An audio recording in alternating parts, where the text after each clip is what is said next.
प्रिय छात्रों, आज हम प्रश्नावली 4.2 में क्वेश्चन नंबर 2 का थर्ड पार्ट देखेंगे।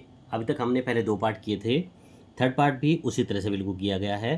थर्ड पार्ट में दे रखा था x बराबर 4y। इस समीकरण को भी हमें 4 हल निकालने हैं। 4 हल निकालने के लिए सबसे पहले हमें इसको ax plus B Y plus C बराबर 0 के पद में रखना पड़ेगा।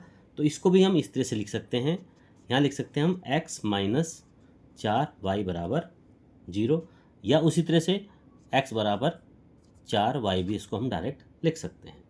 अब देखिए ये बन जाती है हमारी समीकरण नंबर 1। अब इसी तरह से इस समीकरण में y का मान रखने के बाद x का मान निकालते हैं। तो चलिए पहले समीकरण नंबर 1 में y का मान रखते हैं। समीकरण नंबर 1 में y बराबर 1 रखने पर समीकरण नंबर 1 थी x बराबर 4 इंटू वाई। तो 4 गुना 1 कितना मान आ जाता है 4।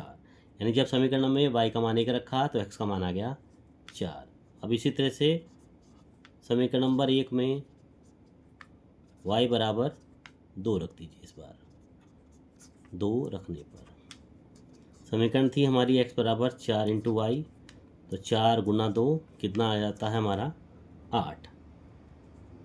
2 पार्ट अभी यहाँ हमारे आ गए क्योंकि हमें 4 हल निकालने हैं। 2 हल हमारे आ गए।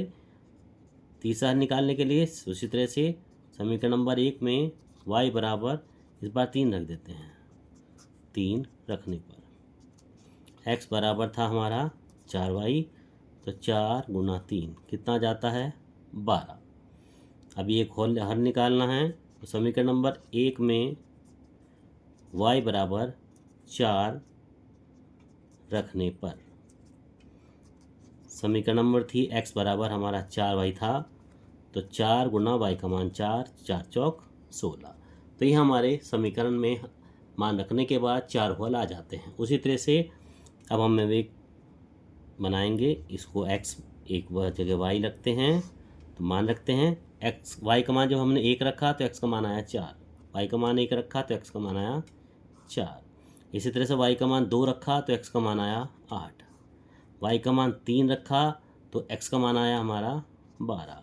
और जब y का मान 4 रखा तो x का मान आया हमारा 16। इस तरह से हमें इस समीकरण के 4 हल प्राप्त हो जाते हैं। तो बच्चों, प्रश्नावली 4.2 का आज प्रश्न नंबर 2 पूरा हो गया। 2 के 3 पार्ट थे। तीनों पार्ट हमें एक ही तरह से करने थे।